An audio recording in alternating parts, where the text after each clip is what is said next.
Oi, gente, que bom podemos estar mais uma vez aqui para celebrarmos a vida com Deus, para a gente poder compartilhar a Sua palavra e sermos grandemente abençoados. Eu estou muito feliz de poder ter essa liberdade de falar da palavra de Deus com vocês. E o texto que o Senhor escolheu para nós, para nos dar ânimo, incentivo, hoje se encontra no livro de Jó, no capítulo 42, os 5 primeiros versículos, que dizem o seguinte: Então Jó respondeu ao Senhor, Deus que havia estado falando com Jó nos últimos capítulos: Bem sei que tudo podes, e que nenhum dos teus planos pode ser frustrado. Tu perguntaste: quem é esse que obscurece o meu conselho sem conhecimento? Eu falava de coisas que eu não entendia, coisas além da minha capacidade de entendimento. Tu disseste, Senhor, agora escute e eu falarei. Vou fazer-lhe perguntas e você me responderá. Meus ouvidos já tinham ouvido a teu respeito, ou como diz na outra versão, eu te conhecia de ouvir falar, mas agora os meus olhos te veem. Aleluia! Vamos orar. Senhor nosso Deus e nosso Pai, como é bom lermos a tua palavra, porque nós encontramos nela, ó Deus, aquilo que nos dá o sustento. Ela é o nosso maná, é aquilo que fortalece o nosso espírito, ó Deus, e a partir daí a nossa alma é revigorada, o nosso corpo, ó Deus, ele fica cheio de vida. E nós te louvamos por ela, que ela possa abençoar a cada pessoa que está do outro lado dessa tela, ó Deus, que a casa dela seja inundada com a paz, a alegria, ó Deus, a bênção do Senhor, que todos nós sejamos, ó Pai, realmente alcançados por essa palavra, em nome de Jesus. Amém. Aleluia. Deus, como sempre, Ele supera as expectativas. O livro mais antigo da Bíblia, o livro de Jó, começa revelando como Deus dá o desfecho na história de vida de quem Ele reconhece ser íntegro, justo, temente a Ele, que se desvia do mal. Uma pessoa que não se revolta contra Ele nos seus dias mais turbulentos, nos seus dias mais escuros, mais dolorosos, mais solitários. Ao contrário das pessoas que sempre ficam aquém das nossas expectativas, que nos deixam a desejar, Deus sempre vai além das expectativas. Ele sempre ultrapassa aquilo que esperamos dele. Você pede água, Ele dá água, dá pão, dá tudo que a gente precisa. A história do povo de Deus que é tirado do Egito e que a gente sempre está falando e é guiado por Ele pelo deserto até a terra prometida é prova incontestável do que Deus pode fazer para cumprir os seus propósitos. Não importa quando ou como, entenda isso. Deus nos levará a superar todos os obstáculos para cumprir os planos dele, que não podem ser frustrados, e incluem você, incluem a mim. Jó chega à fase final do seu sofrimento nesses versículos que nós lemos aqui, e o que mais impressiona é que ele está satisfeito, mesmo antes de saber que a sua sorte ia mudar. Olha que coisa impressionante. Você, meu querido, minha querida, crê que a sua sorte vai mudar? Que Deus vai tomar a sua vida e vai transformar o que está de ruim em algo bom se você for até Ele? Eu creio, gente. E porque eu creio, eu estou em paz com Deus. Vejam que Jó, depois de ouvir os argumentos de Deus sobre uma porção de coisas que a gente não leu aqui, que estão nos capítulos anteriores, ele se curva a Deus na sua condição de criatura.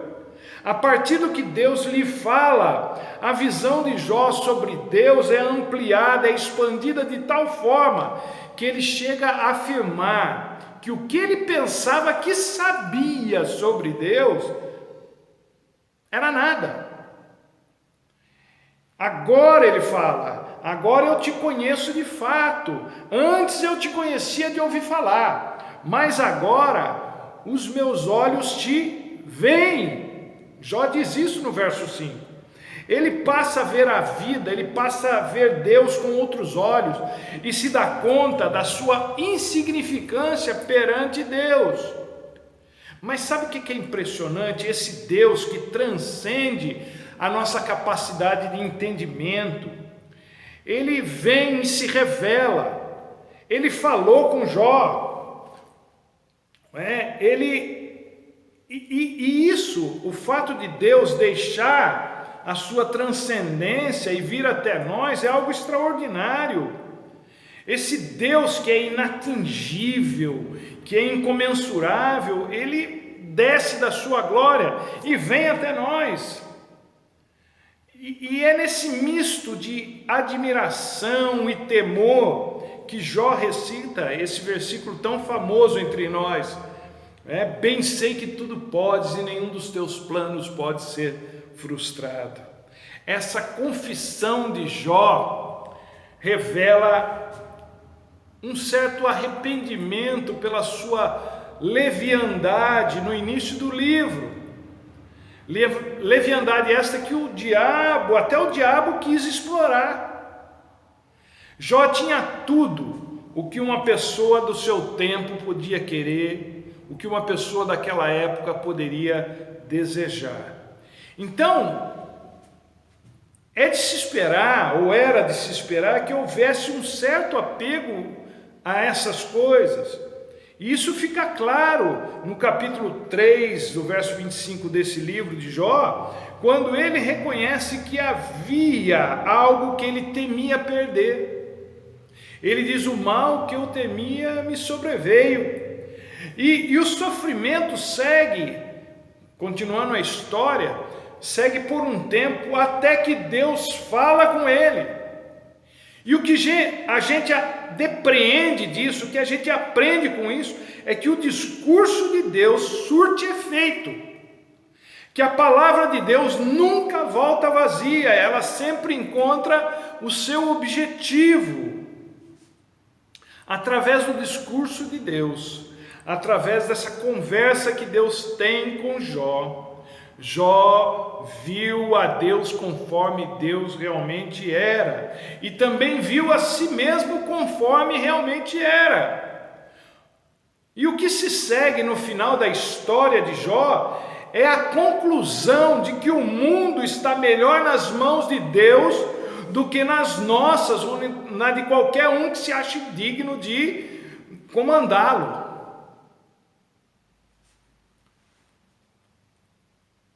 Deixa eu dizer para vocês o que vocês podem esperar de Deus.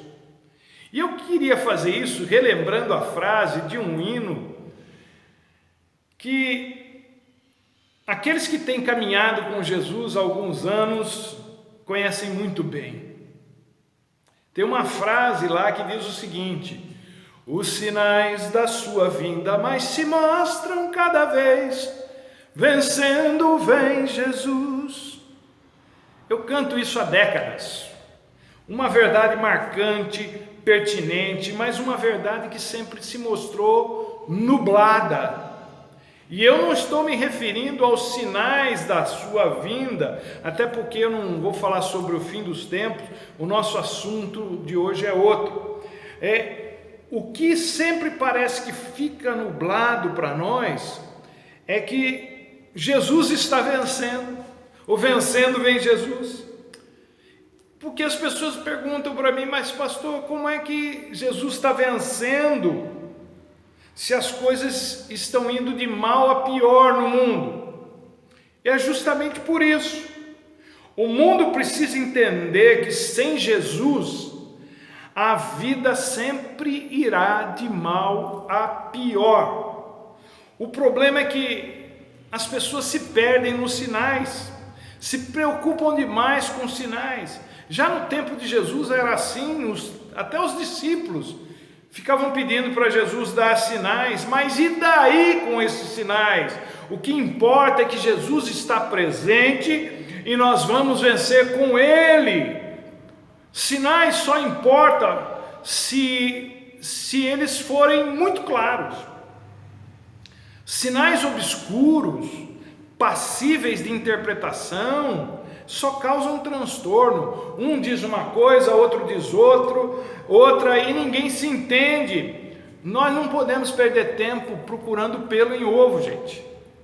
O que interessa de fato é como a nossa fé em Jesus Cristo, e não nos sinais, é a nossa fé em Jesus Cristo, se comporta em tempos difíceis.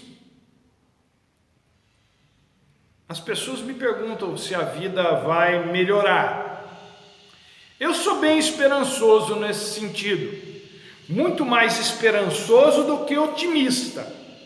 Otimismo é melhor do que pessimismo, com certeza, mas não é a melhor maneira de ver as coisas, porque otimismo não é a mesma coisa que esperança. O otimismo, ele falha no sentido de quase sempre negligenciar os fatos. Muita gente se diz otimista, mas na verdade elas simplesmente se recusam a ver a realidade, elas ignoram o que está acontecendo, porque o sofrimento real não chegou até elas ainda. Isso é, o otimista é otimista enquanto a água não bate nele. A esperança, por sua vez, diferentemente do otimismo que se baseia no pensamento positivo, a esperança se baseia na fé em Jesus Cristo. E eu creio que essa é uma das razões de Paulo ter colocado a fé e a esperança juntas como virtudes essenciais à vida, associadas ao amor. Isso está lá em 1 Coríntios 13. A esperança de quem anda com Deus reside no fato de que Deus não pode ser derrotado, a verdade de Deus não pode ser destruída. Enquanto o pessimismo não vê possibilidade de melhora e o otimismo ou otimista ignora os fatos, a esperança descansa na premissa de que Deus não pode ser derrotado, de que a verdade de Deus não pode ser destruída, de que Jesus não pode ser vencido. Lembre-se sempre da música, vencendo vem Jesus. Jesus venceu a morte, logo a morte não é mais um problema. Portanto, não fique neurótico, não fique neurótica com essas coisas que o mundo está tão falando aí, falando tanto. E a esperança também reside na crença de que Deus está no seu trono. O governo do universo não está ao Deus lá. Enquanto o pessimista acredita que o mundo está à deriva e o otimista acha que as coisas vão melhorar por si mesmas, a esperança de quem anda com Deus descansa no fato de que Deus está no seu trono, governando soberano a história e que nada acontece sem a sua permissão, ou seja, nenhum dos seus planos pode ser frustrado, como bem disse Jó. Então, gente, o que podemos esperar de Deus? O que não é segredo para ninguém é que não se sabe exatamente como será o dia de amanhã, nenhum de nós sabe, mas pela palavra de Deus, nós sabemos o que esperar de Deus em todo o tempo.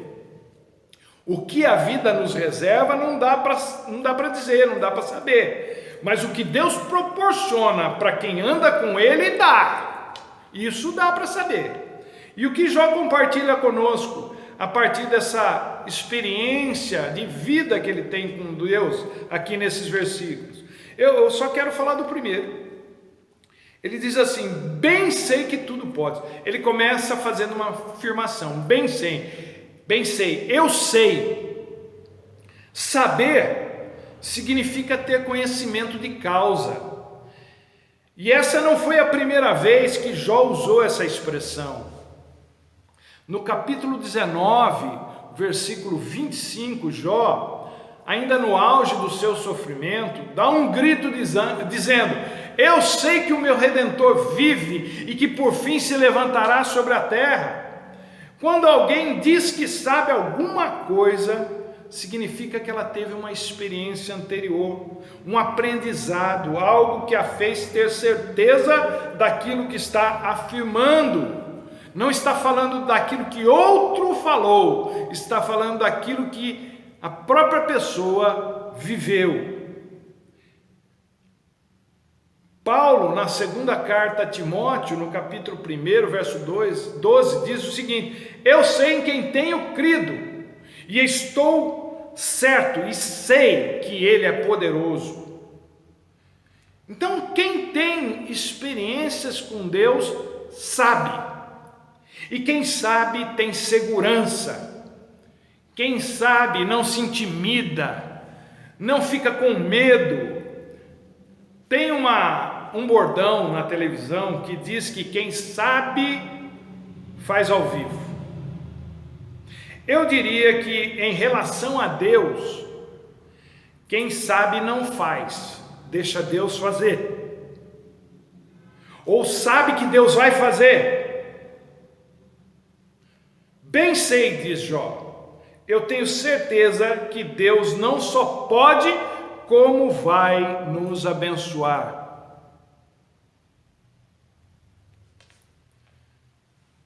Ele diz: bem sei que tudo podes, tudo podes. Deus é onipotente, Deus pode tudo. Deus poderia acabar com tudo num estalar de dedos, mas isso não faz parte dos seus planos.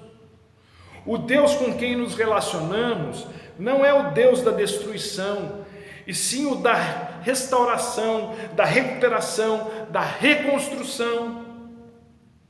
Os homens, de forma geral, ignoram isso, e infelizmente muitos cristãos também, quando se veem assolados por um sofrimento, por um problema. Uma das virtudes que eu mais admiro em Jesus é que, tendo poder para fazer os homens se calarem diante dele, se prostrarem diante dele, se renderem a ele, ele nunca usou o seu poder em benefício próprio, muito diferente de mim e de milhares de outros seres humanos que, se tivessem poder, destruiriam tudo e toda e qualquer oposição. Jesus não. Jesus usava o seu poder para abençoar vidas, para levantar pessoas da sarjeta, para recuperar casos considerados perdidos. Deus pode tudo, e Ele sempre usou o seu poder para abençoar. Ele vai abençoar você. Você é uma pessoa abençoada por Deus. Saiba disso, meu querido, minha querida. Você é alvo da bênção de Deus. E ele termina dizendo assim: nenhum dos teus planos, Senhor, pode ser frustrado. Está aí uma outra coisa que é fantástica. Deus não se deixa intimidar pelas circunstâncias contrárias. Deus não se distrai com nada. Ele está focado no cumprimento do seu plano de redenção para a humanidade, e isso inclui você. Nada, absolutamente nada fará com que ele haja de forma diferente. Os governos do mundo não podem frustrar o que Deus vai fazer. As pessoas não podem frustrar o que Deus quer e o que Deus vai fazer. Eu ousaria dizer que nem você, meu querido, minha querida, pode impedir que Deus faça na sua vida o que Ele quer e vai fazer. Hoje, talvez você não esteja entendendo muito as coisas, esteja meio que chateado com o rumo das coisas, mas no fim, você vai chegar às mesmas conclusões que Jó. Não se trata apenas de Deus não permitir que ninguém mexa nos seus planos, é que o plano dele inclui necessariamente abençoar a sua vida e dar uma conclusão na sua história, de forma que você fique satisfeito, satisfeita, alegre, feliz com o resultado. Aquele que começou a boa obra há de completá-la, não de qualquer maneira, mas de uma maneira que deixe você satisfeito com aquilo que Deus fez. Saiba que Deus pode todas as coisas e que o plano dele está sendo executado para que você seja um grande beneficiário, a maior beneficiária. Fique firme na fé. Veja que Jó permaneceu firme. Em tudo aquilo, no começo do livro, diz isso, que Jó fez ou falou, ele não pecou. E ele chega no final aqui dessa história com uma outra perspectiva de vida. É certo que ele não tinha a mesma perspectiva no início, assim como nós não temos uma boa perspectiva, porque perspectiva depende da posição em que você está. E nós não temos uma boa posição hoje, nós não vemos muito longe, não vemos como Deus que vê de cima, nós vemos nessa direção, e a nossa direção é curta, a nossa visão é curta nesse sentido. Mas saiba que o plano de Deus não pode ser frustrado, e esse plano inclui a sua salvação, a sua libertação, inclui a sua restauração, inclui a bênção sobre a sua vida. Eu creio nisso. Não é otimismo, é esperança, porque a minha esperança reside na palavra de Deus e no Deus que está assentado no seu alto e sublime trono e que governa soberano a história. É nesse Deus que eu creio, é esse Deus que você também crê. Portanto, fique firme. Ele vai abençoar você. Ele vai te ajudar a passar por essa situação, seja qual for a que você esteja passando. Eu creio. Deus te abençoe e até a próxima, se Deus quiser.